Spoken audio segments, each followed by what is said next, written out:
সামাজিক চুক্তি মতবাদের তিনজন প্রধান দার্শনিক হচ্ছেন রাষ্ট্র দার্শনিক হবস, লক এবং রুসো। এদেরকে আমরা কন্ট্রাকচুয়ালিস্ট বা চুক্তিবাদী দার্শনিকও বলে থাকি। তো হবস, লক এবং রুসোর যে দর্শন চিন্তা সেইটাকে যদি আমরা বিশ্লেষণ করতে চাই তাহলে অবশ্যই আমাদেরকে সেই সময়কার পরিবেশ পরিস্থিতি এটা অবশ্যই দেখতে হবে, নাহলে সবই কাল্পনিক বলে মনে হবে। তো হবস যখন রাজনৈতিক চর্চা করছেন সেই সময়ে ইউরোপে পিউরিটান বিপ্লব চরম আকার ধারণ করেছে।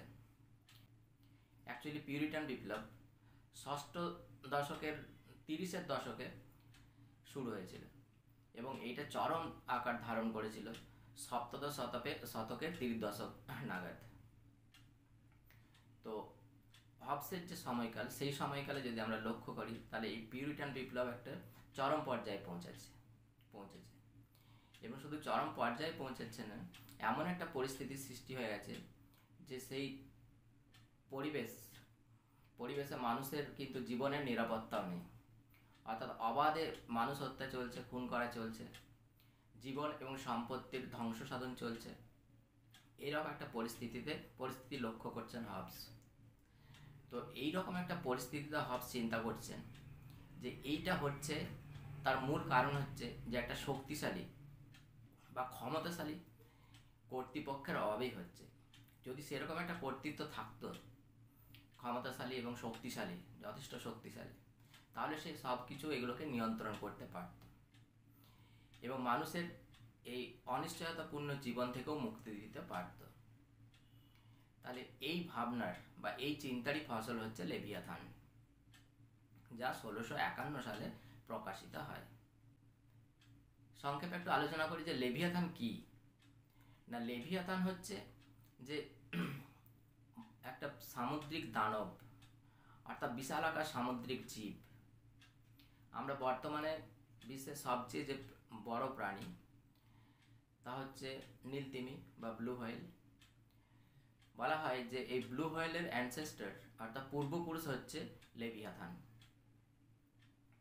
তো আজকের দিনে একটা ব্লু হোয়েল মানে 22টা হাতির সমান বলা হয়। তাহলে কল্পনা করতে পারি আমরা যে একটা লেভিয়াথান সে কতটা বড়, কতটা বিশালাকার তার আয়তন এবং সে কত ক্ষমতাশালী, কত শক্তিশালী। তাহলে এইরকম একটা বিশালাকার জীব বা প্রাণী যদি সমুদ্রে ঘোরাফেরা করে তাহলে সে কাউকে ভয় পাবে? কাউকে ভয় পাবে না। উল্টে কি না, সমুদ্রের অন্যান্য যত প্রাণী আছে সকল প্রাণী কিন্তু এই লেভিয়াথানকে ভয় পাবে। অর্থাৎ লেভিয়াথান কারোর প্রতি কোনো রকম আনুগত্য দেখাবে না, কিন্তু সকল প্রাণী লেভিয়াথানের কাছে আনুগত্য দেখাতে বাধ্য, ভয় পেতে বাধ্য। তাহলে হবস চাইলেন যে এইরকম বিশালাকার ক্ষমতা সম্পন্ন শক্তিশালী একটা কর্তৃপক্ষ বা কর্তৃত্বকে প্রতিষ্ঠা করতে, অথরিটিকে। যে অথরিটি কি করবে না, এই যে সমাজে যে বিশৃঙ্খল পরিস্থিতি, একটা নৈরাজ্যপূর্ণ অবস্থা, এই অবস্থা থেকে মানুষকে মুক্তি দেবে। অর্থাৎ সমাজে যে নিয়ম শৃঙ্খলা বলে কিছুই নেই, সেই নিয়ম শৃঙ্খলা প্রতিষ্ঠা করবে। এই জন্যই তিনি লিখলেন লেভিয়াথান। হবস যে লেভিয়াথানের মতো একটা ক্ষমতাশালী যে কর্তৃত্বকে প্রতিষ্ঠা করতে চাইছেন, সেইটা প্রতিষ্ঠার জন্য তিনি প্রকৃতির রাজ্যের সাহায্য নিলেন। এটা আমাদের মাথায় রাখতে হবে যে হবস যে প্রকৃতির রাজ্যের কথা বলছেন, সেই প্রকৃতির রাজ্য হচ্ছে প্রি সোশ্যাল এবং প্রি পলিটিক্যাল, অর্থাৎ রাষ্ট্রের উদ্ভব তো হয়নি, এমনকি সমাজেরও কোনো অস্তিত্ব তখন কিন্তু ছিল না। হবস বলছেন যে প্রকৃতির রাজ্যে প্রকৃতি মানুষকে, অর্থাৎ সকল মানুষকে সমান দৈহিক এবং মানসিক শক্তি দিয়েই সৃষ্টি করেছে। এমনকি কোনো দুর্বল ব্যক্তি যদি থাকে তা সেই দুর্বল ব্যক্তিও ক্ষমতা সঞ্চয় করে কিন্তু সবল ব্যক্তিকে হত্যা করতে পারে। আর এই দৈহিক এবং মানসিক দিক দিয়ে সকল মানুষ সমান হওয়ার ফলে মানুষের মধ্যে কি হলো না, আকাঙ্ক্ষার চাহিদা দেখা দিল। কিসের আকাঙ্ক্ষা? না সবাই একই জিনিস সমানভাবে পেতে চাইল, অর্থাৎ সবাই পেতে চাইলো। সবাই যেহেতু দৈহিক মানসিকভাবে মনে করে নিজেরা সবাই সমান, সেহেতু সবাই পেতে চাইলো একই জিনিস। এবং এই একই জিনিস পেতে যাওয়ার ফলেই কি হলো না প্রতিদ্বন্দ্বিতা শুরু হলো নিজেদের মধ্যে, একে অপরের শত্রুতে পরিণত হলো। এবং সবচেয়ে যেটা বেশি গুরুত্ব পেল সেটা হচ্ছে বিশ্বাসহীনতা। কেউ কারোর উপর আর বিশ্বাস রাখতে পারলো না। সবাই চাইলো তাদের নিজের নিজের স্বার্থ চরিতার্থ করতে। নিজেদের মধ্যে বিবাদ এক চরম পর্যায়ে পৌঁছালো। এই বিবাদের প্রধানত তিনটি কারণ উল্লেখ করেছেন হবস। প্রথম হচ্ছে প্রতিদ্বন্দ্বিতা নিজেদের মধ্যে, দ্বিতীয়ত হচ্ছে বিশ্বাসহীনতা, এবং তৃতীয়ত হচ্ছে কি গৌরব লাভের আকাঙ্ক্ষা। তাহলে এই যে প্রতিদ্বন্দ্বিতা, এই প্রতিদ্বন্দ্বিতা মানুষকে কিন্তু আগ্রাসী করেছিল। আর এই যে বিশ্বাসহীনতা কি করেছিল? মানুষকে ভয়ঙ্কর করে দিয়েছিল। কেন না তার নিরাপত্তা সে অভাব বোধ করছিল। এই নিরাপত্তার অভাবজনিত কারণে সে কিন্তু ভয়ঙ্কর হয়ে যাচ্ছিল। আর তৃতীয়ত গৌরব লাভের যে ইচ্ছা, সেই গৌরব লাভের ইচ্ছাও মানুষকে ভয়ঙ্কর করেছিল। কেন? সে খ্যাতি পেতে চাইছিল। অর্থাৎ সে নিজেকে যতটা গুরুত্বপূর্ণ বলে মনে করে, অন্যেরাও তাকে ততটা গুরুত্বপূর্ণ বলে মনে করুক, এটাই কিন্তু সকল মানুষ তখন চাইছিল। তাহলে মূল কারণটা হলো যে মানুষের মধ্যে বিবাদ একটা চরম পর্যায়ে পৌঁছালো। এই যে বিবাদ, এই যে প্রতিদ্বন্দ্বিতা এমন পর্যায়ে পৌঁছালো যে এই যে প্রকৃতির রাজ্যে একটা নৈরাজ্যে পরিণত হলো। অর্থাৎ মানুষের সাথে মানুষের আর বিশ্বাস নেই, কেউ কাউকে বিশ্বাস করতে পারছে না, তার জীবনের নিরাপত্তার অভাব বোধ করছে। অর্থাৎ মনে করছে যে আমি এই বেঁচে আছি, এই হয়তো বেঁচে নেই, কেউ খুন করে দিতে পারে। তার সম্পত্তি, অর্থাৎ এই ঘরটা আমার আছে, হয়তো পরক্ষণে দেবো কেউ দখল করে নিয়েছে, আমার নেই। অর্থাৎ জোট যার মুল্লুক তার, এরকম একটা পরিস্থিতি। হবস বলছেন যে প্রকৃতিগতভাবে মানুষ যেহেতু স্বার্থপর, লোভী, নিষ্ঠুর, ধূর্ত ও কলহপ্রিয়, সেহেতু মানুষের জীবন হয়ে উঠল নিঃসঙ্গ, দরিদ্র, ঘৃণ্য ও পাশবিক। অর্থাৎ বোঝাই যাচ্ছে যে প্রকৃতির রাজ্যে তখন একটা চরম নৈরাজ্য চলছে, এবং এই চরম নৈরাজ্য পরিস্থিতি থেকে মানুষ মুক্তি চাইছে। অর্থাৎ এমন একটা পরিস্থিতি যে মানুষের সাথে মানুষের প্রতিদ্বন্দ্বিতা চরম পর্যায়ে পৌঁছাচ্ছে। এমন একটা পরিস্থিতি, যে পরিস্থিতি হচ্ছে কি না জোট যার মুল্লুক তার, এরকম একটা পরিস্থিতি। এটাই যেন প্রাকৃতিক আইন। অর্থাৎ এই যে ক্ষমতাশালী, যে বলশালী, সেই কিন্তু কি না যারা দুর্বল, যারা বলশালী নয়, তাদেরকে সহজেই কিন্তু কি তাদের সম্পত্তি অধিগ্রহণ করে নিতে পারে। আর স্বার্থ যদি পূরণ না হয় তাহলে তাদেরকে হত্যা করতে পারে। অর্থাৎ এইরকম একটা পরিস্থিতি, যে পরিস্থিতিতে এমন একটা কর্তৃত্ব নেই, শক্তিশালী কর্তৃত্ব নেই, যে কি করতে পারে, যে এরকম একটা পরিস্থিতি যেখানে মানুষের নিরাপত্তা নেই, মানুষ কোনো আজকে বেঁচে আছি কালকেই বেঁচে থাকবো কি না তার কোনো সিওরিটি নেই, অর্থাৎ সুনিশ্চয়তা নেই। তাহলে এরকম একটা পরিস্থিতিতে কি না একটা চরম কর্তৃত্ব যদি থাকতো, তাহলে এরকম একটা নৈরাজ্য পরিস্থিতি থেকে মানুষকে অন্তত মুক্তি দিতে পারত। হবস বলছেন যে এরকম একটা পরিস্থিতিতে মানুষ হতভম্ব হলো বা ছন্ন ছাড়া ছিন্ন বিচ্ছিন্ন হয়ে গেল, মানুষ কিন্তু প্রাকৃতিক আইন থেকে কিন্তু বিচ্যুত হয়নি। আর এই যে প্রকৃতির আইন, এই প্রকৃতির আইনটা বলছে হবস বলছেন যে তাদের যুক্তিবাদিতা। প্রকৃতির রাজ্যের মানুষ কিন্তু যুক্তিবাদিতা থেকে বিচ্যুত হয়নি। এই জন্য তারা কি এইরকম একটা নৈরাজ্যপূর্ণ পরিস্থিতি, এরকম একটা অরাজক পরিস্থিতি, এখান থেকে তারা মুক্তি চাইছেন, মুক্তি পেতে চাইছেন, এবং মুক্তির উপায় কি হতে পারে সেই উপায় অন্বেষণ করছেন। এবং এই উপায় অন্বেষণ হিসাবে তারা ঠিক করলেন যে তারা সকলে, প্রকৃতির রাজ্যের সমস্ত মানুষ নিজেদের মধ্যে চুক্তি করে তাদের সমস্ত ক্ষমতা একজন বা কয়েকজন কর্তৃত্বের হাতে সমর্পণ করবে এবং এক ক্ষমতাশালী কর্তৃত্ব প্রতিষ্ঠা করবে। এই অর্থে তারা কি করলেন না প্রকৃতির রাজ্যের সকল মানুষ নিজেদের মধ্যে মিলে একটা চুক্তি করলেন, এবং এই চুক্তির মাধ্যমে তারা কি করলেন, তাদের সকলের সমস্ত ক্ষমতা ওই কর্তৃত্বের হাতে, ওই ক্ষমতাশালী কর্তৃত্বের হাতে অর্পণ করলেন। তাই ক্ষমতাশালীর যে এই কর্তৃত্বের যেটা চুক্তির মাধ্যমে সৃষ্টি করা হলো, তাহলে সেখানে আমরা কি দেখলাম, তার যে ক্ষমতা, তাহলে সকলের সম্মিলিত ক্ষমতা, এই ক্ষমতা এক বিশাল ক্ষমতা। এবং এই যে সকলের মধ্যে চুক্তি করে যে ক্ষমতা অর্পণ করলো, এই অর্পণ করার চুক্তির মধ্যে তারা কি বলছেন না, আমি আমার সকল ক্ষমতা ওই কর্তৃপক্ষের হাতে বা কর্তৃত্বের হাতে অর্পণ করছি, এই শর্তে যে তুমিও তোমার সকল ক্ষমতা তার কাছে অর্পণ করবে। অর্থাৎ প্রকৃতি রাজ্যের সকল মানুষ সকলে মিলে কি করলো না, ওই কর্তৃত্বের হাতে বা কর্তৃপক্ষের হাতে তাদের ক্ষমতা অর্পণ করে এক বিশাল আকার ক্ষমতাশালী কর্তৃত্বকে প্রতিষ্ঠা করলো। এই ক্ষমতাশালীকে হাবস তুলনা করছেন লেভিয়াথানের সমান, লেভিয়াথানের সঙ্গে, যেটা আমি আগে বললাম।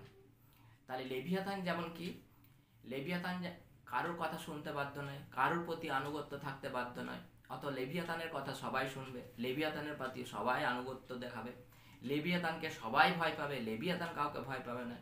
ঠিক তেমনি এই কর্তৃপক্ষ বা এই কর্তৃত্ব কি না, এই লেভিয়াথানের মতো ক্ষমতাশালী হবে।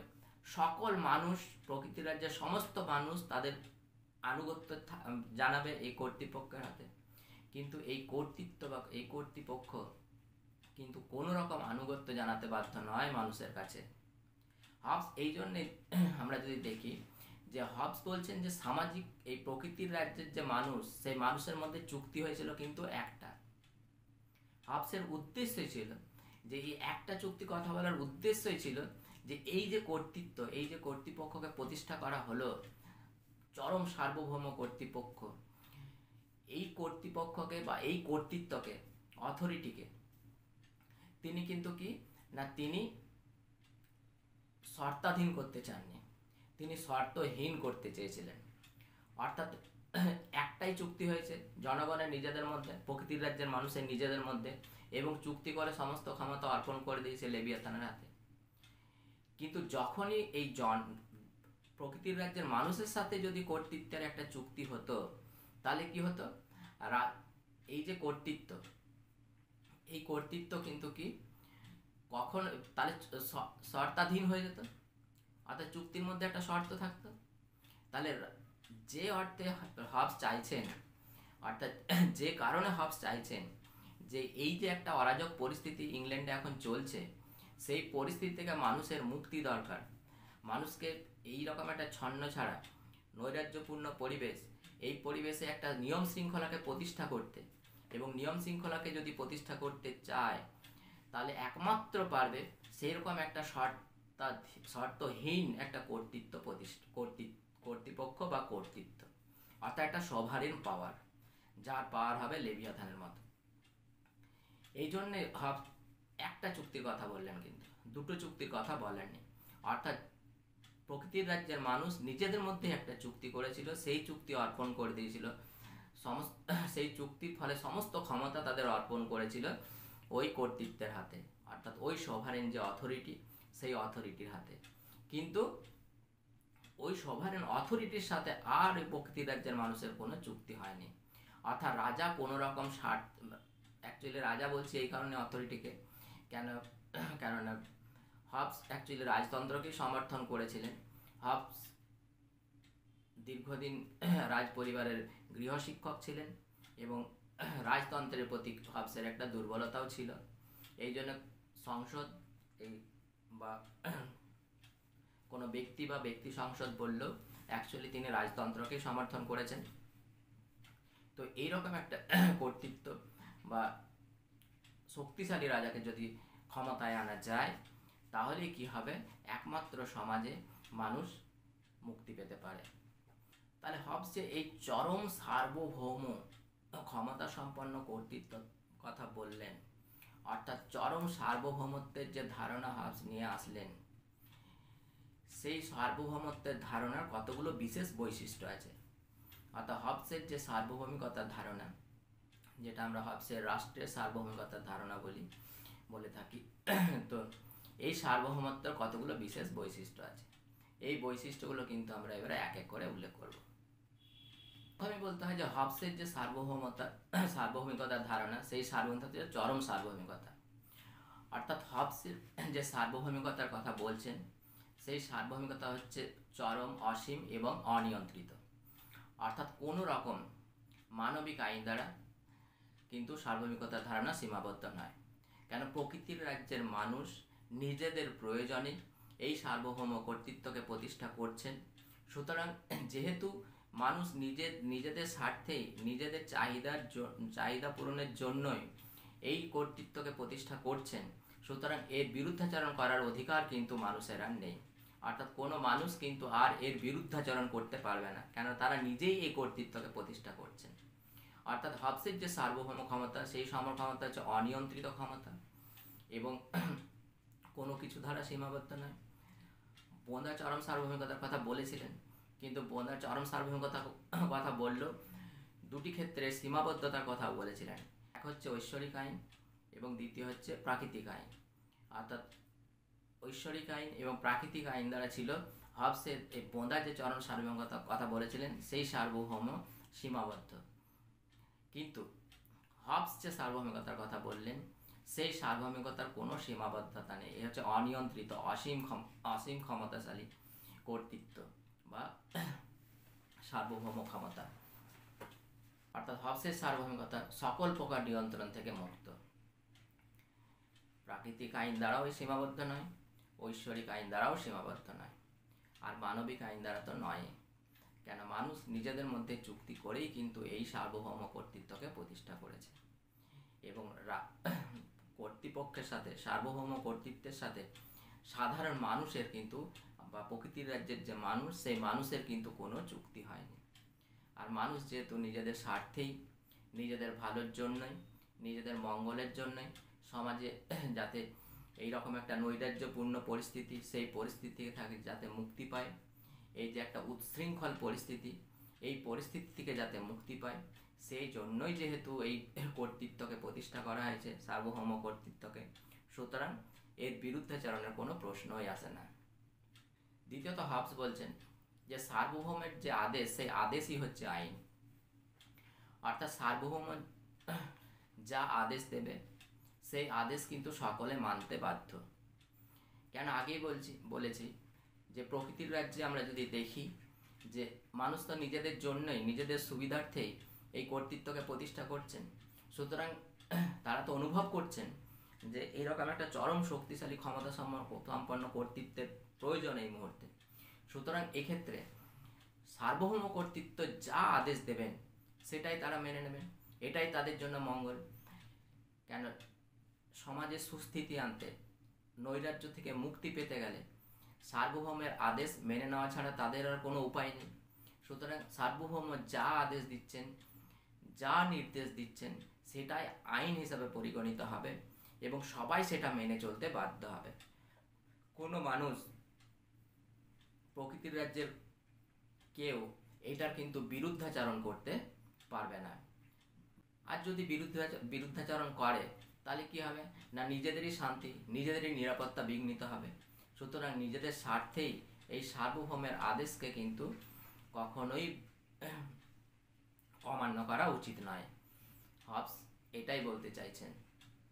তৃতীয়ত হবস বলছেন যে সার্বভৌম যে ক্ষমতা, সেই ক্ষমতার বিরুদ্ধাচরণ করার কোনো অধিকার কিন্তু জনগণের নেই। আর সার্বভৌম যে ক্ষমতা প্রয়োগ করবে বা যে আদেশ বা নির্দেশ দেবে, তার জন্য তাকে জবাবদিহিও করা যাবে না। অর্থাৎ তিনি কারোর কাছে কোনো রকম জবাবদিহি করতে বাধ্য নন।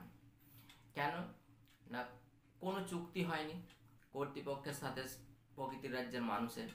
সুতরাং কোনোভাবেই, কোনো শর্তেই কিন্তু সে কি না সীমাবদ্ধ নয় তার ক্ষমতা। তাহলে তিনি যা ক্ষমতা প্রয়োগ করবেন, যা কাজ করছেন বা যা নির্দেশ দিচ্ছেন, তার সমস্ত এই কাজের জন্য কোনো রকম জবাবদিহি কিন্তু করতে জনগণের কাছে বাধ্য নয়।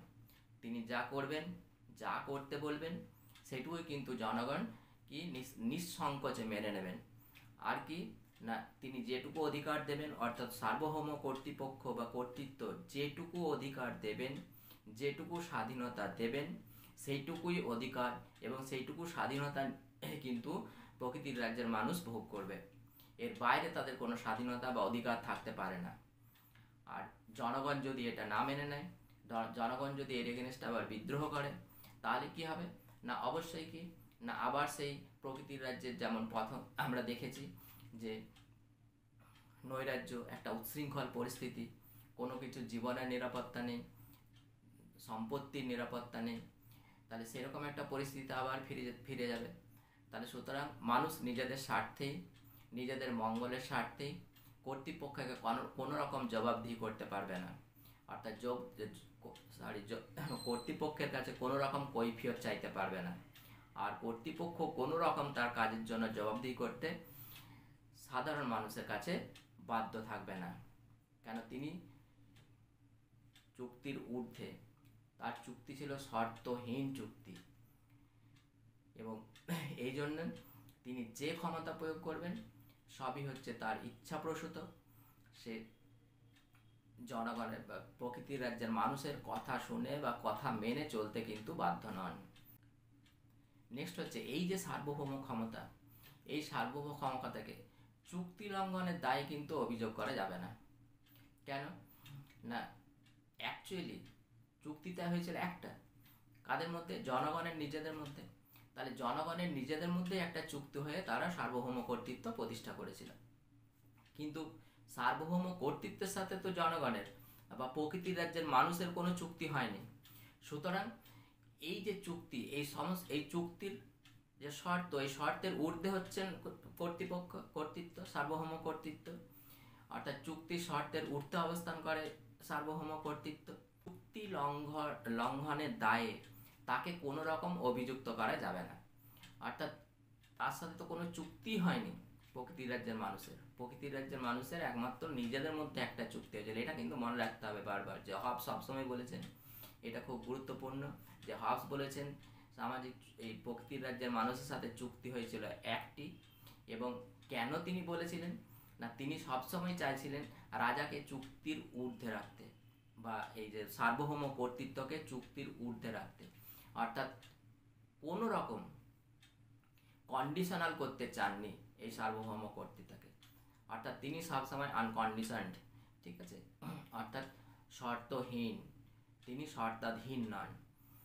এই জন্যে কি না, এই যে রাজা চুক্তি ভঙ্গ করছে, এই চুক্তি বা এই সার্বভৌম, রাজা বলতে এখানে সার্বভৌম কর্তৃত্ব, এই সার্বভৌম কর্তৃত্ব চুক্তি ভঙ্গ করছে, এই ভঙ্গ করার দায়ে কিন্তু কোনো রকম এই প্রকৃতির রাজ্যের মানুষ তাকে অভিযুক্ত করতে পারবে না। বলছেন যে এই সার্বভৌম ক্ষমতা হচ্ছে অবিভাজ্য, অর্থাৎ কোনো প্রকার কোনো পরিস্থিতিতে এই ক্ষমতা বিভাজন করা যাবে না। ক্ষমতা কোনো একজন ব্যক্তি বা ব্যক্তি সংসদের হাতে অর্পণ করা যেতে পারে, কিন্তু যার হাতেই অর্পণ করা হোক না কেন বা যার হাতেই অর্পণ করা হলো না কেন, সে কিন্তু চরম সার্বভৌম ক্ষমতার অধিকারী। আর কোনোভাবে যদি এই ক্ষমতার বিভাজন হয়ে যায়, তাহলে কি হবে? যে উদ্দেশ্যে প্রকৃতির রাজ্যের মানুষ বা হবস চাইছেন, যে উদ্দেশ্যে এইরকম একটা চরম সার্বভৌম কর্তৃত্বকে প্রতিষ্ঠা করতে, সেই উদ্দেশ্যটাই ব্যাহত হবে। অর্থাৎ হবস চাইছেন সমাজে একটা চরম শক্তিশালী কর্তৃত্বকে প্রতিষ্ঠা করে সমাজে একটা নিয়ম বা শৃঙ্খলাকে প্রতিষ্ঠা করতে। কিন্তু যদি এই সার্বভৌম বিভাজ্য হয়ে যায়, অর্থাৎ বিভাজ্য বলতে কি বোঝায়? কিছু ক্ষমতা জনগণের হাতে থেকে গেল, অর্থাৎ জনগণ তাকে নিয়ন্ত্রণ করলো, সার্বভৌম কর্তৃত্বকে এই প্রকৃতির রাজ্যের মানুষ তাকে নিয়ন্ত্রণ করতে পারবে, তাহলে কি হবে না, আসল উদ্দেশ্যটাই কিন্তু ব্যাহত হবে। আর ইংল্যান্ডে সেই সময়ের পরিস্থিতিতে সবচেয়ে গুরুত্বপূর্ণ ছিল আগে নিয়ম শৃঙ্খলাকে প্রতিষ্ঠা করা এবং আইনের অনুশাসন প্রতিষ্ঠা করা, যাতে অন্তত মানুষ কি না, এই যে জীবনের নিরাপত্তা বোধ করছে, জীবন এবং সম্পত্তির অনিশ্চয়তা বোধ করছে, এর থেকে অন্তত মুক্তি পেতে পারে। এর জন্য কি হবস চাইলেন যে এই যে সার্বভৌম ক্ষমতা, এই ক্ষমতার কোনো রকম বিভাজন থাকবে না, অর্থাৎ সার্বভৌম কর্তৃত্ব সব ক্ষেত্রে যা বলবে, যা আদেশ দেবে, যা নির্দেশ দেবে, তিনি যা কার্য করবেন, অর্থাৎ সমস্ত কিছুই ওই প্রকৃতির যে মানুষকে কিন্তু মেনে নিতে হবে এবং চোখ বন্ধ করে সেগুলোকে অনুসরণ করতে হবে, তিনি যা আদেশ বা নির্দেশ দেবেন। কিন্তু কোনো রকম জনগণ তাকে কোনো নির্দেশ দিতে পারবে না, কোনো আদেশ দিতে পারবে না, বা জনগণ তাকে কোনোভাবে পরিচালিত করতে পারবে না। অর্থাৎ এই জন্য হবস বলছেন যে এই সার্বভৌম ক্ষমতা হচ্ছে অবিভাজ্য ক্ষমতা, কোনো রকম এর বিভাজন থাকবে না এই ক্ষমতার। অর্থাৎ ক্ষমতা একটা কেন্দ্রে অর্থাৎ একটা বিন্দুতেই কি হবে না কেন্দ্রীভূত থাকবে। অর্থাৎ যা প্রকৃতির রাজ্যের মানুষ চুক্তি করে যে কেন্দ্রীয় বিন্দুতে বা যাকে এই ক্ষমতা হস্তান্তর করেছিল একমাত্র তার হাতেই থাকবে, অন্য কারোর হাতে কিন্তু থাকবে না। হবস কিন্তু সার্বভৌমের যে তত্ত্ব হাজির করেছেন সেটাকে বিশ্লেষণ করলে আমরা যদি দেখি তাহলে আরও দেখতে পাবো কি না, হবস কিন্তু ন্যায় অন্যায়ের মধ্যেও পার্থক্য করেছেন। অর্থাৎ কোনটা ন্যায় এবং কোনটা অন্যায় না, সার্বভৌম যে আদেশ বা নির্দেশ দেবেন সেইটা ঠিকঠাক মেনে চলা, এটাই হচ্ছে ন্যায়। অর্থাৎ সমস্ত মানুষ সেটা মেনে চলবে, কোন রকম এর বিরোধিতা করবে না, এটাই হচ্ছে ন্যায়। আর সার্বভৌম যে আদেশ দেবেন সেই আদেশ যদি অমান্য করে অর্থাৎ মানুষ মেনে চলতে অগ্রাহ্য করে, তখন কিন্তু সেটাই হবে অন্যায়। এবং এর মধ্যে আমরা দেখতে পাই তাহলে যদি মেনে চলে, হবস বলছেন যে যদি সার্বভৌমের আদেশ মেনে চলে তাহলে সেটাই হবে প্রকৃতির রাজ্যের মানুষের জন্য ভালো, আর যদি মেনে না চলেন তাহলে সেটাই হবে তাদের জন্য মন্দ। অর্থাৎ ভালো এবং মন্দ, ন্যায় এবং অন্যায়ের মধ্যে পার্থক্য করলেন হবস। কিভাবে না, সার্বভৌমের আদেশ মেনে চললে সেটা কিন্তু ন্যায়। অর্থাৎ সার্বভৌমের আদেশ সবাই মেনে চলা উচিত। কেন মেনে চলা উচিত? অর্থাৎ প্রকৃতির রাজ্যের বর্ণনা বা আমরা এতক্ষণ এটা পরিষ্কার হয়ে গেছে যে কেন মেনে চলা উচিত না, মেনে চলা উচিত এই কারণেই যে নিজেদের মঙ্গলের স্বার্থেই। কেন, সর্বাগ্রে সমাজ যা পরিস্থিতি, পরিবেশের যা পরিস্থিতি, প্রকৃতির রাজ্যের যা পরিস্থিতি, সেই পরিস্থিতি থেকে মানুষকে মুক্তি পেতে হবে। মানুষের আগে জীবনের নিরাপত্তাটাকে ফিরিয়ে আনতে হবে। অর্থাৎ আমি এখনই বেঁচে আছি, এর পরক্ষণে বেঁচে আছি কি নেই এটাই আমি জানি না, বা আমার এই ঘরটা আছে, বসে আছি, কিন্তু পরক্ষণে এই ঘরটা আমার থাকবে কি না, আমাকে হয়তো মাঠে চলে যেতে হবে, অন্য কেউ এটা দখল করে নিতে হবে। এই পরিস্থিতি থেকে আগে মানুষের মুক্তির দরকার। সুতরাং এটাই হবে ন্যায় যদি কি না, এই যে প্রকৃতির যে মানুষ সার্বভৌম কর্তৃত্ব যা আদেশ বা নির্দেশ দিচ্ছেন সেটা যদি ঠিকঠাক মেনে চলে। খুব গুরুত্বপূর্ণ বিষয় যে হবসের এই সার্বভৌম তত্ত্ব বিশ্লেষণ করলে যেটা উল্লেখ করতে হয় সেটা হচ্ছে কি না, হবস ক্ষমতা স্বতন্ত্রীকরণ যে নীতি সেই নীতিটাকে কিন্তু সাপোর্ট করেননি, অর্থাৎ সমর্থন করেননি, বা তার এই সার্বভৌম তত্ত্বের মধ্যে ক্ষমতা স্বতন্ত্রীকরণ নীতিকে কিন্তু তিনি গ্রহণ করেননি। আজকের আধুনিক গণতন্ত্রে রাষ্ট্র ব্যবস্থায় যদি দেখি তাহলে ক্ষমতা স্বতন্ত্রীকরণ একটা অপরিহার্য বিষয়। অর্থাৎ শাসন বিভাগ, আইন বিভাগ এবং বিচার বিভাগ, এই তিনটে যে মূল প্রতিষ্ঠান সরকারের, এবং তিনটে প্রতিষ্ঠান তিন ধরনের কাজ করবে, কেউ কারোর ওপর মাথা ঘামাবে না, কেউ কাউকে নিয়ন্ত্রণ করবে না। তাহলে এটা হচ্ছে ক্ষমতার স্বতন্ত্রীকরণ। কিন্তু হবসের যে সার্বভৌম তত্ত্ব সেই তত্ত্বে কিন্তু এই ক্ষমতা স্বতন্ত্রীকরণকে আমরা দেখতে পাই না। অর্থাৎ এই যে সার্বভৌম কর্তৃত্ব, চরম ক্ষমতাশালী লেভিয়াথান সম যে কর্তৃত্ব, সেই কর্তৃত্বই কিন্তু সমস্ত কাজ করবে। সেই যা আদেশ দেবে সেটাই আইন, তিনি যা নির্দেশ দেবেন সেটাই আইন, আবার কি তিনি যেভাবে কার্য পরিচালনা করবেন সেটাই হচ্ছে ঠিক ন্যায়। অর্থাৎ বিচার কার্য তিনিই পরিচালনা করবেন। সুতরাং একাধারে সমস্ত ক্ষমতা এক জায়গাতেই কেন্দ্রীভূত করতে চেয়েছেন হবস। অর্থাৎ সেই সার্বভৌম কর্তৃত্ব সমস্ত কাজ সম্পন্ন করবে। শাসন সংক্রান্ত হোক, আইন সংক্রান্ত হোক বা বিচার সংক্রান্ত হোক, সমস্ত কিছু নিয়ন্ত্রিত হবে কার দ্বারা? সেই সার্বভৌম কর্তৃত্বের দ্বারা। অর্থাৎ চরম ক্ষমতাশালী যে কর্তৃত্বের কথা হবস বলছেন সেই কর্তৃত্বের দ্বারা। হবসের সার্বভৌমতা বিশ্লেষণের পরিপ্রেক্ষিতে এই প্রশ্নটা অবশ্যম্ভাবী এসে পড়ে যে হবস কি সর্বনিয়ন্ত্রণবাদী ছিলেন? তো হবসের সার্বভৌমতা বিশ্লেষণ করে আদৌ মনেই হতে পারে যে হবস হচ্ছেন সর্বনিয়ন্ত্রণবাদী। অর্থাৎ তিনি যে রাষ্ট্র ব্যবস্থা বা রাষ্ট্রীয় কর্তৃত্বের কথা বলছেন সেই রাষ্ট্রীয় কর্তৃত্ব সব কিছু নিয়ন্ত্রণ করবে। সে মানুষকে যতটুকু স্বাধীনতা বা অধিকার দেবে মানুষ ততটুকুই স্বাধীনতা বা অধিকার ভোগ করবে, এর বাইরে মানুষের কোনো স্বাধীনতা বা অধিকার নেই। এবং মানুষ এগুলো স্বেচ্ছায় মেনে নেবে এই কারণে যে মানুষ নিজের স্বার্থেই এই সার্বভৌম কর্তৃত্বকে প্রতিষ্ঠা করেছে, এবং তার মূল উদ্দেশ্য হচ্ছে সেই প্রকৃতি রাজ্যের মানুষের, যেহেতু তারা যুক্তি দিয়ে এটা বিচার বিবেচনা করে তাদের সমস্ত ক্ষমতা অর্পণ করেছিল এই সার্বভৌম কর্তৃত্বের হাতে, যে সমাজে এই বিশৃঙ্খল পরিস্থিতি থেকে বা উচ্ছৃঙ্খল পরিস্থিতি থেকে প্রথমে মুক্তি দরকার, এবং এই মুক্তির জন্য এই সার্বভৌম কর্তৃত্বের, এরকম একটা সার্বভৌম কর্তৃত্বের প্রয়োজন। সুতরাং এই অর্থে হাবস চেয়েছিলেন যে এক সর্বনিয়ন্ত্রণবাদী কর্তৃত্বকে প্রতিষ্ঠা করতে।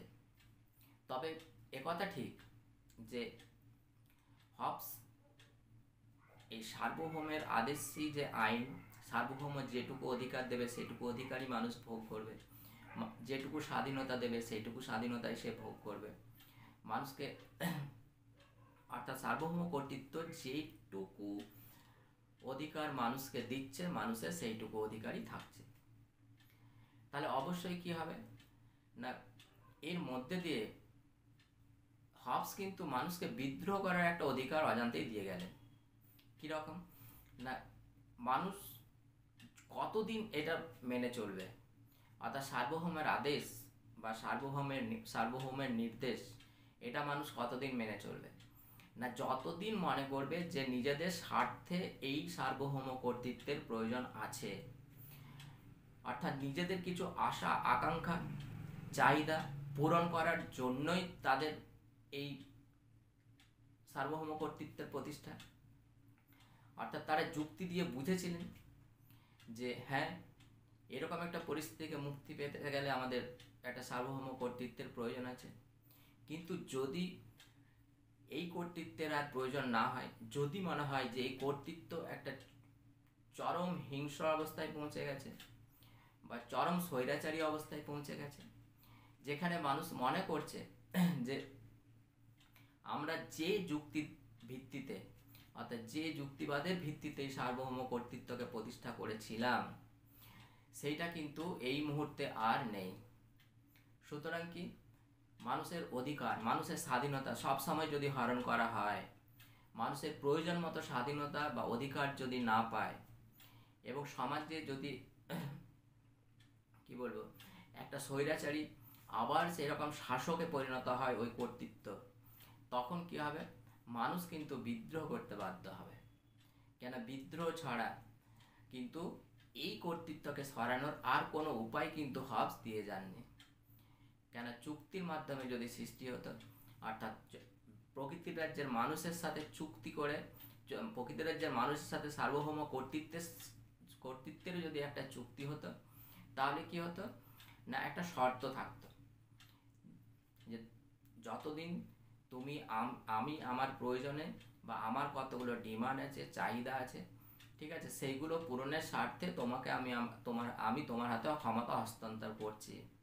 কিন্তু তুমি যদি এই ক্ষমতা হস্তান্তর করতে, যদি এই ডিমান্ডগুলো, এই চাহিদাগুলো পূরণ করতে না পারো, তাহলে কিন্তু কি হবে, তাহলে কিন্তু তোমাকে আর আমি ওই সার্বভৌম কর্তৃত্বের জায়গায় রাখবো না। কিন্তু হবস একটাই চুক্তির কথা বলেছেন, এবং সুতরাং কি না, এই সুযোগটা আর থাকছে না। সুতরাং মানুষ যদি সরাতে চান, তারা যদি মনে করেন যে যার জন্য এই কর্তৃত্বকে প্রতিষ্ঠা করা হয়েছিল বা এই কর্তৃত্বের সৃষ্টি করা হয়েছিল বা এই কর্তৃত্বের কাছে আমরা ক্ষমতা অর্পণ করেছিলাম, সে কিন্তু সেই উদ্দেশ্য আমাদের আর পূরণ হচ্ছে না, অর্থাৎ সেই ডিমান্ড, সেই চাহিদাগুলো আমাদের পূরণ হচ্ছে না, তখন কিন্তু মানুষ বিদ্রোহ করতে বাধ্য হবে। তারা যদি মনে করে যে এই কর্তৃত্ব স্বৈরাচারী হয়ে গেছে, উচ্ছৃঙ্খল হয়ে গেছে, তখন কিন্তু তাদের সরানোর একটাই উপায়, বিদ্রোহ। অর্থাৎ আবার জনগণের মধ্যে থেকে বিদ্রোহ হবে, বিদ্রোহ হয়ে তাকে সরিয়ে একটা অন্য কর্তৃত্বকে প্রতিষ্ঠা করা হবে। এটা হয়েও ছিল পরবর্তী ক্ষেত্রে, আমরা দেখেছি, যার পরিবর্তে ইংল্যান্ডে গৌরবময় বিপ্লব হয়েছিল। এটা পরবর্তী ক্ষেত্রে যখন লক আলোচনা করব, তখন এই ব্যাপারটা আরও পরিষ্কার হবে এবং রুশোতে গিয়ে আরও বেশি পরিষ্কার হয়ে যাবে। ঠিক আছে, তবে হবসের এই সার্বভৌম তত্ত্বের মোটামুটি এই প্রকৃতির রাজ্যের যে বর্ণনা, এই প্রকৃতির রাজ্যের যে চুক্তি, এই চুক্তিটা খুব ভালোভাবে বুঝতে হবে এবং বুঝে পড়ে, তাহলেই হবসের সার্বভৌমিকতা সম্পর্কে যে ধারণাগুলো, সেই ধারণাগুলো পরিষ্কার হবে। এবং এইভাবে সার্বভৌমিকের ধারণাগুলো এক এক